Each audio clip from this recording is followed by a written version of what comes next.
Le reflet de Roy Moore dans le miroir de sa salle de bain semble fatigué. 30 ans aujourd'hui, et les rides autour de ses yeux s'installaient déjà pour le long terme. Il ajusta sa chemise bleu marine et redressa son col, d'un geste précis comme toujours. La maison sentait l'ail et le romarin. 4 heures de cuisine pour un dîner qui aurait dû commencer 20 minutes plus tôt. Roy consulta sa montre. 19h20. Il avait indiqué 19h précise sur l'invitation. Son téléphone était silencieux sur le plan de travail en marbre. Pas de message, pas d'appel, pas d'excuse pour son retard. Il l'ouvrit et ouvrit le groupe de discussion qu'il avait créé 3 semaines auparavant. Rejoignez-nous pour un dîner pour les 30 ans de Roy. Rien d'extraordinaire, juste de la bonne nourriture et une meilleure compagnie. RSVP apprécié. 6 personnes invitées, 6 accusés de réception. Aucune réponse. Roy rangea son téléphone dans sa poche et visita la maison d'artisan qu'il avait restaurée de ses propres mains. Le parquet ciré brillait sous un éclairage encastré. La table à manger, cadeau de mariage de son grand-père, était dressée pour cette personne, avec de belles assiettes, des serviettes en tissu et de l'argenterie véritable. Des bougies brûlaient au centre, la cire s'accumulant lentement. Les pâtes avaient refroidi depuis 20 minutes. La chaise de sa femme Marley était restée vide, comme les 5 autres. Elle n'avait pas appelé, pas envoyé de SMS, pas pris la peine de s'en occuper. Roy sortit son téléphone et composa son numéro. Il sonna 4 fois avant de tomber sur la messagerie. « Dis donc, c'est Marley. Je ne peux pas répondre, mais laisse quelque chose d'intéressant et je te rappellerai peut-être. » Le bip retentit. Roy déglutit. « Dis donc, le dîner est prêt. Tout le monde était censé être là à 19h. Je me demandais juste où tu étais. » Il raccrocha et fixa les chaises vides. Théo aurait dû être assis là, son meilleur ami depuis la fac, et Amara, leur voisine, qui souriait toujours si vite quand elle le voyait travailler dans le jardin. Les autres étaient surtout des amis de Marley, mais ils avaient semblé sincères lorsqu'ils avaient dit qu'ils adoreraient faire la fête avec lui. Roy était assis seul au bout de la table. Il se servit une assiette de pâtes froides, se versa un verre du coûteux cabernet qu'il avait acheté spécialement et le leva en un toast silencieux à personne, car le téléphone restait muet pendant qu'il terminait machinalement son repas. Les bougies brûlaient moins fort. Après le dîner, Roy débarrassa chaque assiette. Il garda la bouteille de vin à peine touchée et rangea la salade intacte. Il souffla les bougies et éteignit la playlist spéciale qu'il avait créée. Je me trouvais dans la douce lueur de la cuisine. Il ouvrit son téléphone une dernière fois. Le groupe de discussion se moquait de lui avec ses 6 tickets de caisse rouge. Le dernier, l'une d'elles venait de Marley, il y a 3 jours. Roy a supprimé la conversation.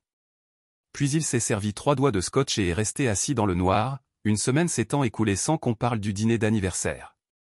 Marley était enfin rentré vers minuit, marmonnant quelque chose à propos de verres entre amis qui avait duré jusqu'à tard. Depuis, elle évitait son regard, rentrant tard ou travaillant enfermée dans son bureau. Roy était à son bureau au cabinet d'architecture lorsque son téléphone a vibré, une notification, un nouveau message de groupe. Il l'a ouvert, s'attendant à une mise à jour d'un client. Au lieu de cela, il s'est retrouvé ajouté à une conversation avec 15 autres personnes, dont Marley. En haut se trouvait une invitation numérique de rêve avec la photo d'un jeune homme aux cheveux soigneusement ébouriffés et au rayon sourire d'essai. Le nouveau consultant en médias sociaux de l'agence de marketing de Marley. Le message ci-dessous a retourné l'estomac de Roy. Dîner sur le toit pour les 23 ans de mon amoureux. Croisière au champagne. 1800 $ par personne. Vimo-moi. Pas de cadeau, pas de contexte, pas de message personnel, juste une facture de sa femme pour l'anniversaire d'un autre homme. Roy la regardait fixement. Il regarda l'écran jusqu'à ce qu'il fasse nuit. Puis il vérifia l'heure. 14h14, un mardi. Marley devait être en réunion. Il composa quand même le numéro, tombant directement sur la messagerie vocale et faisant défiler les noms du groupe. Théo était là. Amara aussi. Tous ceux qui n'avaient pas pris la peine de venir pour son anniversaire étaient apparemment prêts à débourser près de 2000 $ pour lui. Roy posa le téléphone et se massa les tempes. Les plans d'architecture affichés sur son écran, un centre communautaire durable qu'il concevait depuis des mois, lui parurent soudain insignifiants. Le T530. Il fit ses bagages et rentra chez lui. La maison était vide, comme prévu. Il ouvrit l'application 20 mots sur son téléphone et trouva la demande de Marley en attente. $1800 pour le somptueux anniversaire de Lee. Roy transféra exactement $1 avec un simple mot. Félicitations. Puis il se rendit à la quincaillerie.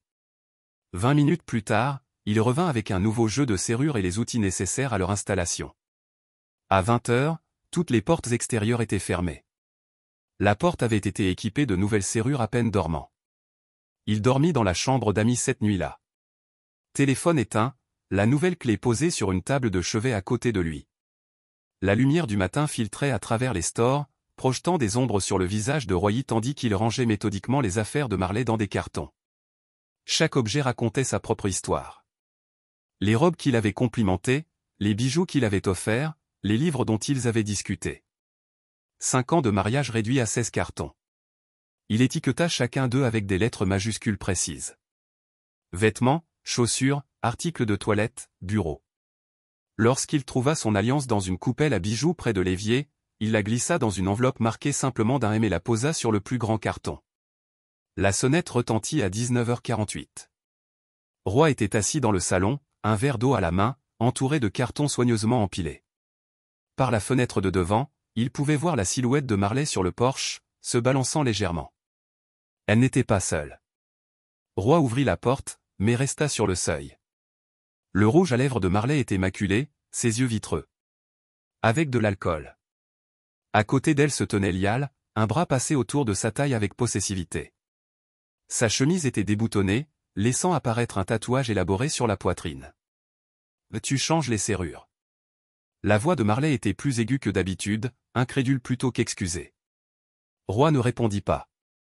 Il se tourna simplement et désigna les cartons disposés dans l'entrée. Marley les regarda en plissant les yeux, puis laissa échapper un rire. Qui résonna comme du verre brisé. « C'est une blague ? Laisse-moi entrer, Roy. C'est aussi ma maison. Plus maintenant. » La voix de Roy était même contrôlée tandis qu'il s'avançait, bombant le torse. Il sentait l'eau de Cologne chère et la tequila bon marché. « Écoute, mec. Ne fais pas le con. Laisse-nous entrer et on pourra tous parler comme des adultes. » Roy regarda le garçon d'un air impassible. Puis il leur tourna le dos, se dirigea vers la balustrade du porche et sortit un paquet de cigarettes de sa poche. Il n'avait pas fumé depuis la fac, mais il avait acheté ses cigarettes sur un coup de tête. Après-midi. « Tes affaires sont prêtes, » dit Roy en allumant la cigarette d'une main ferme. « Prends-les ce soir ou je les donne demain, » derrière lui. Le rire de Marley s'éteignit. « Tu n'es pas sérieux. Où suis-je censé aller ? » Roy ne se retourna pas, « Je m'en fiche. » C'est ridicule, balbutia-t-elle. La moitié de tout est à moi. La maison, les comptes. C'est moi qui ai construit cette maison, corrigea Roy en exhalant de la fumée dans l'air frais du soir. Mon nom est sur l'acte de propriété. Quant au compte, il sortit son téléphone et composa un numéro de mémoire. Oui, je voudrais clôturer notre compte joint. Il fournit immédiatement les informations de vérification nécessaires sous le regard de la belle-mère de Marley. Lorsqu'il raccrocha, le silence s'installa sur le porche. « Vous avez 30 minutes pour récupérer vos cartons, » dit Roy, sans les regarder. « Après ça, j'appelle la police et je signale les intrus. »« Vous allez le regretter, » siffla Marley. Toute plaisanterie ivre disparut. « Vous pensez que quelqu'un va vouloir de vous après ça ?» Roy Moore, ennuyeux et coincé, avec sa petite maison parfaite et ses petits projets parfaits. Roy tira une autre bouffée de cigarette. 29 minutes plus tard, il entendit elle marmonner quelque chose, suivi du bruit d'un carton qu'on traînait sur le porche. Puis un autre. Le flot de jurons et de menaces de Marley continua tandis qu'il chargeait ses affaires dans le SUV ridiculement surdimensionné de Lee. Roy ne se retourna pas une seule fois. Il fuma simplement et regarda les étoiles émerger. Un par un, dans le ciel qui s'assombrissait. 2 coups secs furent frappés à la porte d'entrée. Roy fut tiré de son travail. Il avait transformé la salle à manger en espace de dessin temporaire. Des plans jonchaient la table qui avait accueilli son dîner d'anniversaire 2 semaines plus tôt. La conception du centre communautaire était presque terminée plus tôt que prévu. Roy ouvrit la porte et trouva 2 policiers sur son porche, un homme trapu et âgé aux cheveux poivre et sel, et une femme plus jeune au regard vif qui le dépassait du regard. « Roy Moore ?» demanda l'agent, une main posée nonchalamment près de sa ceinture. « Oui » dit Roy d'une voix neutre. Il y a un problème? L'agente s'avança. Nous avons reçu un signalement de personnes disparues en votre nom. Pouvons-nous entrer? Roy réfléchit un instant, puis s'écarta. Bien sûr. L'un d'entre vous veut du café? Je viens d'en préparer une nouvelle. Les policiers échangèrent un regard en entrant, visiblement déconcertés par son calme. Non, merci, dit la femme. Monsieur, pouvez-vous confirmer votre identité avec une pièce d'identité? Roy hocha la tête, récupéra son portefeuille sur le comptoir de la cuisine et présenta son permis de conduire. Puis-je demander un rapport de ma disparition? L'agent examina la pièce d'identité. Votre femme, Marley Moore. Elle affirme ne pas avoir pu vous joindre depuis plusieurs jours et s'inquiète pour votre sécurité. Roy accepta qu'on lui rende son permis. Comme vous pouvez le constater, je vais parfaitement bien. Marley et moi ne sommes plus ensemble. Elle en est consciente, car elle a emporté ses affaires de cette maison il y a 12 jours. Elle a mentionné un changement de comportement inquiétant. L'agent dit, toujours en scrutant la maison. Alors, vous avez changé les serrures et vidé les comptes joints sans prévenir. J'ai sécurisé ma propriété après avoir découvert une infidélité, répondit Roy d'un ton neutre. J'ai fermé les comptes qui étaient à mon nom, ouverts avant notre mariage. Tout ce que j'ai fait est légal. L'agent remua, mal à l'aise. Eh bien, vous n'avez clairement pas disparu. Nous devrons mettre à jour le rapport. Je vous en suis reconnaissant. Roy les raccompagna à la porte. Pour votre information, je vais déposer une mise en demeure contre Marley Moore pour faux signalement. Si vous êtes convoqué à nouveau sous des prétextes similaires, veuillez vous y référer. Après leur départ, Roy a téléphoné une seule fois à l'avocat qu'il avait déjà engagé. La mise en demeure a été rédigée, approuvée et livrée par coursier avant le dîner. Cette nuit-là, Roy a dormi dans son propre lit pour la première fois depuis le changement des serrures. Les draps sentaient encore légèrement le parfum de Marley. Il les a enlevés et remplacés par des draps propres, puis a ouvert la fenêtre pour laisser l'air nocturne purifier la pièce. Le bar à vin se trouvait dans un coin tranquille du sud-est de Portland, sa façade était discrète, à l'exception d'une petite pancarte indiquant « Vignette » en caractères simples. Roy hésita avant de pousser la porte. Cela faisait presque 2 ans qu'il n'avait pas parlé à sa sœur Brie. À l'intérieur, l'espace était chaleureux et accueillant, avec des murs en briques apparentes, réhabilités par des tables et un éclairage tamisé provenant de luminaires en fer forgé.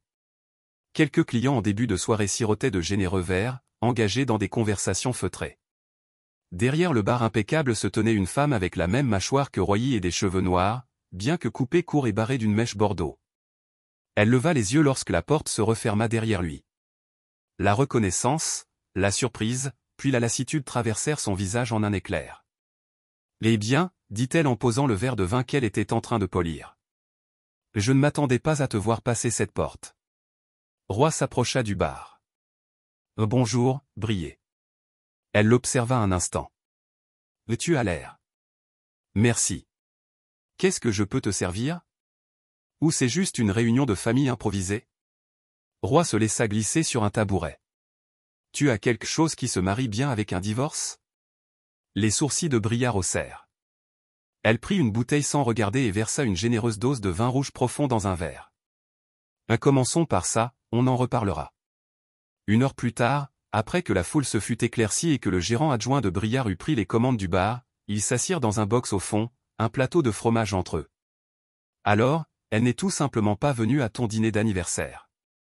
Y en a-t-il une? Demanda Brie en coupant une tranche de gouda affiné. Roy acquiesça. Puis, 1 semaine plus tard. Elle m'a demandé de payer $1800 pour la fête de son petit ami. Bon sang. Brie secoua la tête. J'ai toujours dit que Marley était une arriviste, mais même moi, je n'avais rien vu venir. Il y a plus. Roy but une gorgée de son 2e verre. J'ai reçu des appels. Théo, mon ancien meilleur ami, m'a laissé un message vocal pour me demander si j'allais bien et dire que tout le monde était vraiment inquiet. Il était sur la liste des invités d'anniversaire. Il n'a jamais répondu, mais apparemment, il avait $1800 pour Lial. Les yeux de Briard se plissèrent. Qu'a-t-il dit exactement? Tout le monde est inquiet. Ouais. Et puis hier, mon patron m'a appelé, m'a dit qu'il avait entendu des choses inquiétantes sur ma situation familiale et qu'il voulait s'assurer que j'étais suffisamment stable pour les réunions avec les clients. Elle empoisonne le puits, marmonna Brié. Classique. Roy leva les yeux. Qu'est-ce que tu veux dire? Elle dit aux gens que tu es instable. Probablement que tu l'as mise à la porte, que tu es en pleine dépression. Brié se pencha en avant. Marley soignait toujours son image avec soin.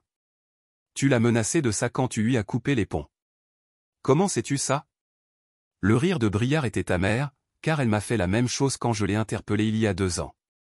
Tu te souviens de ce malentendu qui a mené à notre dispute? Il n'y avait pas de malentendu.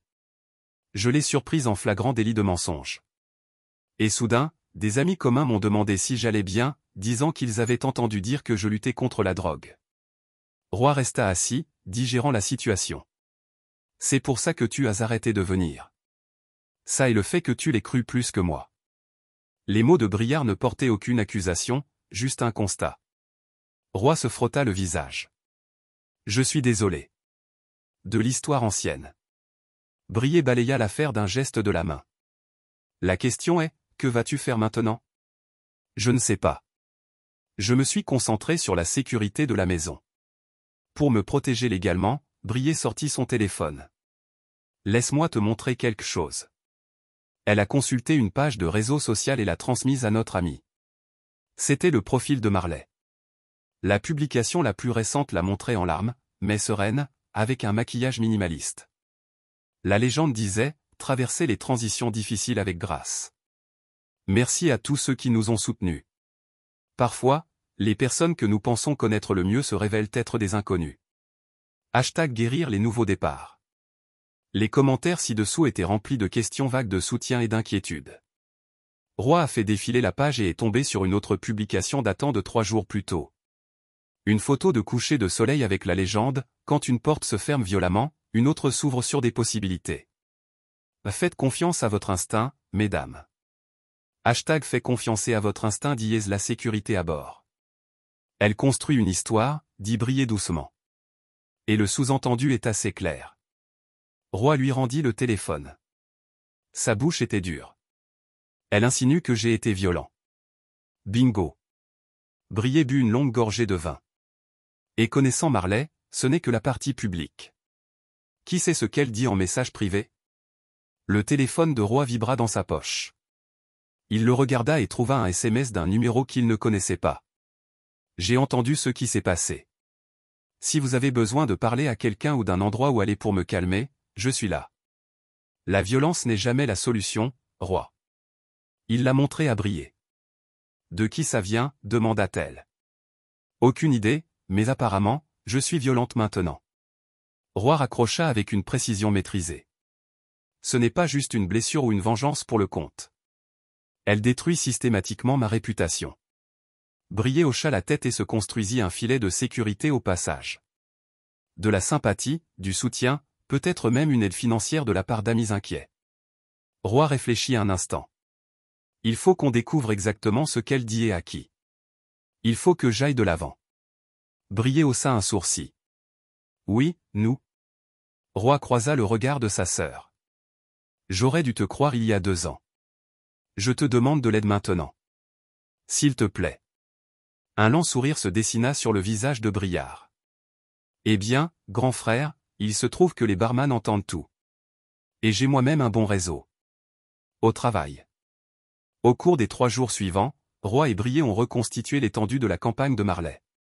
Théo, de Royer son ancienne meilleure amie avait non seulement assisté à la fête à $1800, mais sortait discrètement avec une amie de Marley depuis des mois, une information qu'il n'avait jamais révélée à Roy. Amara, leur voisine qui apportait des biscuits et discutait avec Roy pendant qu'il jardinait, racontait maintenant aux gens du quartier qu'elle avait toujours senti quelque chose d'anormal chez lui et qu'elle l'avait vu une fois s'emporter de façon effrayante.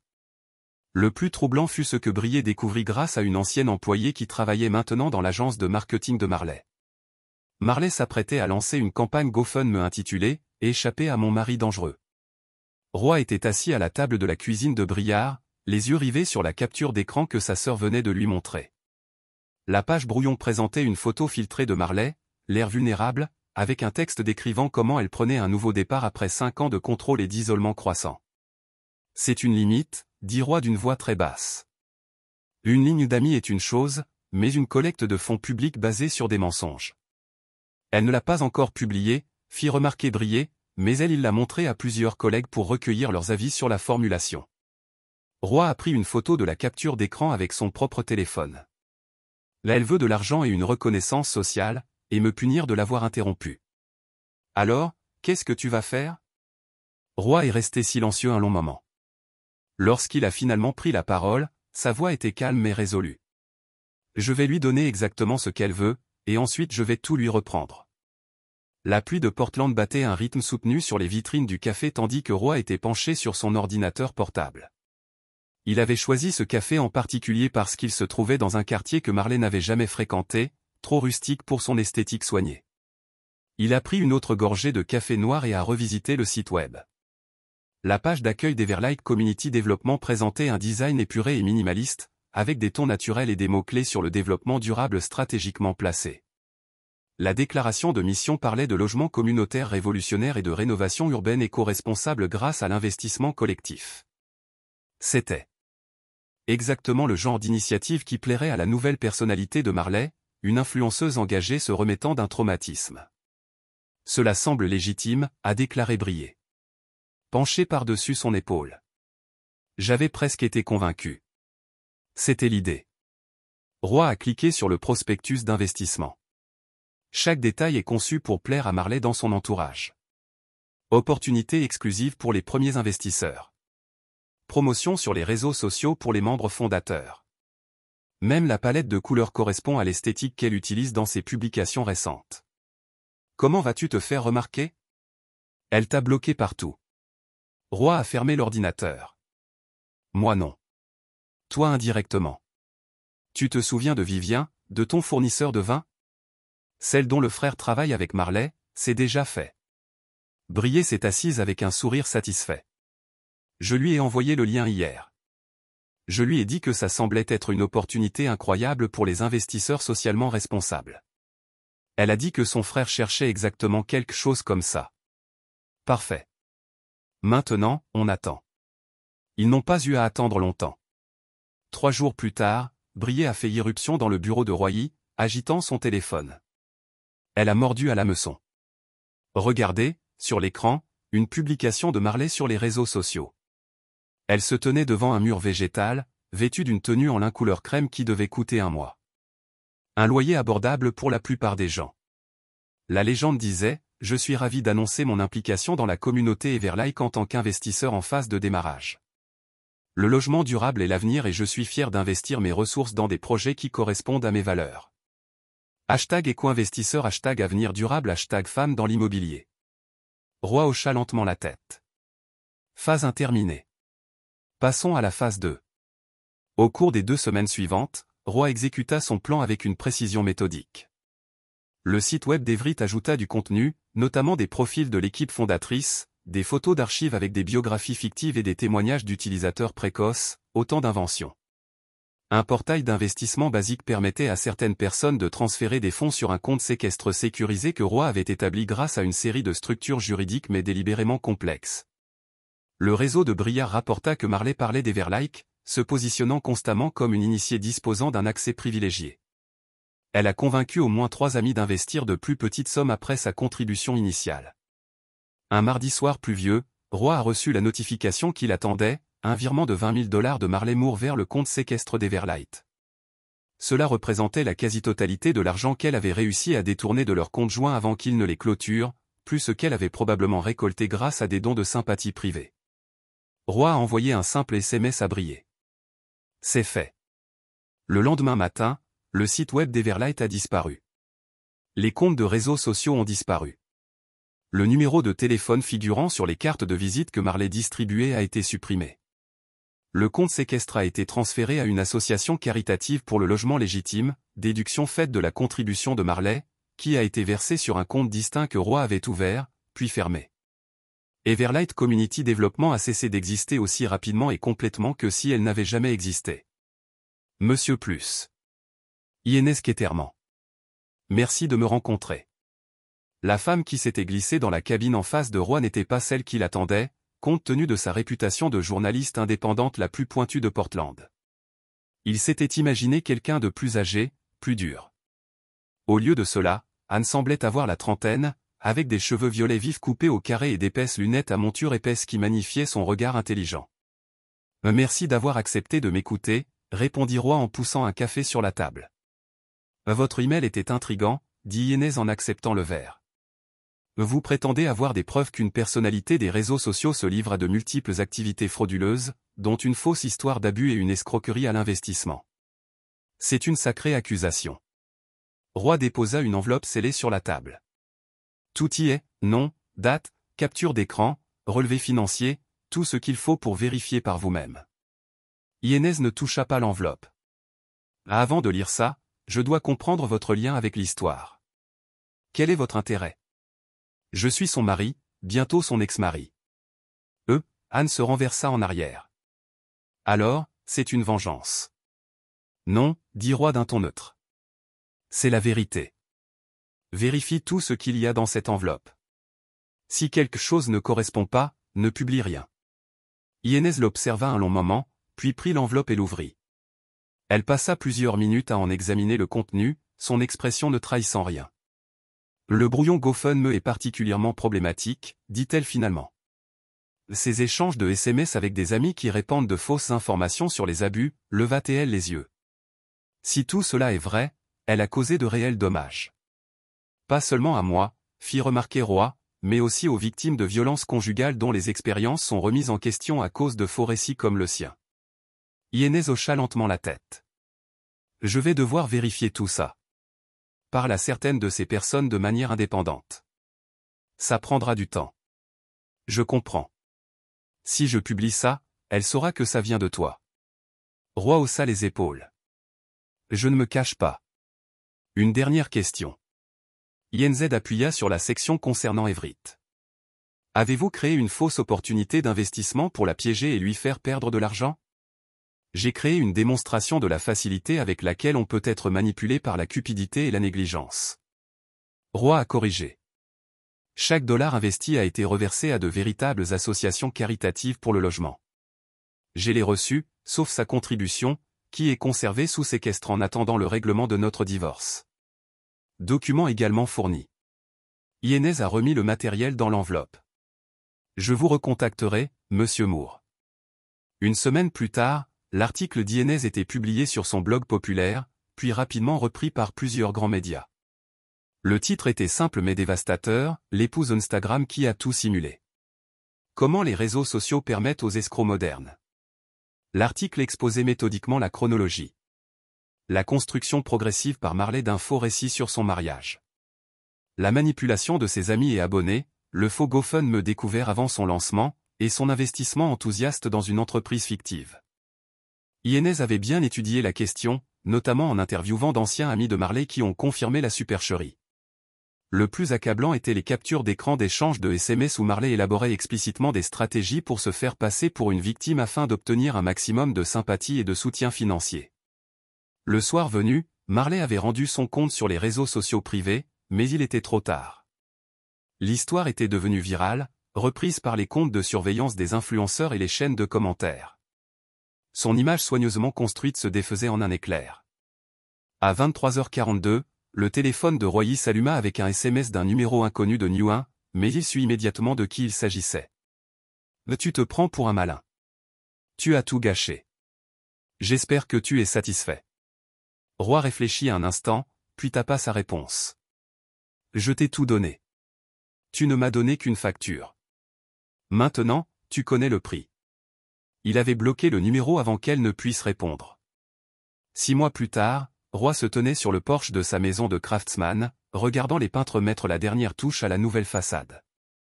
Le gris chaud, les boiseries blanches et la porte rouge profond transformaient la maison, effaçant les derniers vestiges de la vie qu'il avait partagée avec Marley. « Ça a l'air bien », dit Brié en le rejoignant avec 2 tasses de café. « Le panneau est arrivé ce matin, d'ailleurs. » Roy accepta le café. Le timing était parfait. Les papiers de la SARL étaient finalisés hier. Le divorce avait été prononcé 3 mois plus tôt.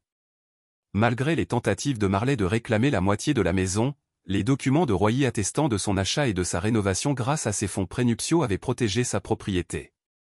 Le juge avait été particulièrement peu impressionné par la crédibilité de Marley après les révélations. Brié avait emménagé dans la maison d'amis 2 semaines auparavant après avoir vendu son appartement.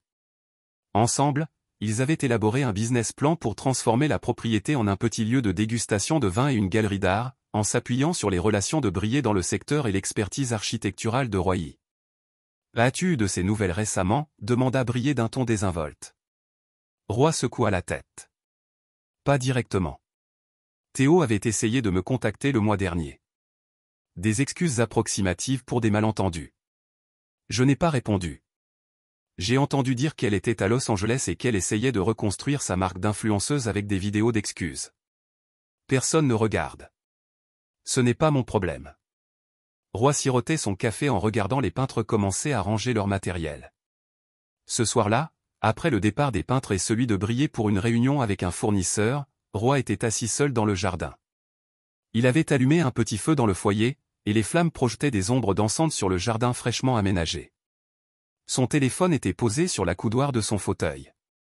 Presque sans y penser, il l'ouvrit et se rendit sur le compte TikTok de Lee, toujours public, bien qu'inactif depuis l'éclatement du scandale. Le dernier message était une diatribe défensive sur le fait d'avoir été trompé, qui avait suscité des commentaires majoritairement moqueurs. Roy ferma l'application et jeta une autre bûche dans le feu. Les flammes bondirent plus haut, illuminant l'espace qu'il s'était créé, propre, ordonné, exactement comme il le souhaitait. À l'intérieur, la maison avait été entièrement repensée. La chambre principale était désormais son atelier d'architecture privé. La salle à manger, où il s'était assis seul pour son anniversaire, était désormais un espace d'exposition pour les artistes locaux. Toute trace de Marley, des couleurs choisies aux meubles qu'elle avait exigées, avait disparu. Roy regarda le feu brûler jusqu'à ce qu'il ne reste plus que des braises. Puis il entra, verrouilla la porte derrière lui et dormit profondément toute la nuit. J'ai continué dans les mois qui suivirent. L'entreprise de Roy et Brié, désormais baptisée Craftsman Gallery & Wine, connut un succès modeste dans le quartier. Roy continua son travail au cabinet d'architecture, se concentrant notamment sur des projets communautaires durables. Il ne manifesta aucun intérêt pour les rencontres, malgré l'intérêt occasionnel de clients ou de clients de la galerie. Il avait instauré une nouvelle routine. Travail, maison, dîner avec Brié et son chien adopté. Soirée dans l'atelier du garage à fabriquer des meubles sur mesure vendus à la galerie. Les tentatives de Marley de porter plainte pour diffamation échouèrent lamentablement lorsque ses propres mensonges, documentés, furent présentés au tribunal. Sa dernière tentative publique de dialoguer avec Roy, une vidéo larmoyante intitulée « Ma version de l'histoire », déformant les événements jusqu'à les rendre méconnaissables, fut accueillie par de telles critiques qu'elle finit par se retirer de la scène publique. Roy ne prononça plus jamais son nom, non pas parce que la blessure était encore vive, mais parce qu'il avait gagné si largement qu'elle était devenue insignifiante. Il lui avait donné une facture et elle l'avait réglée.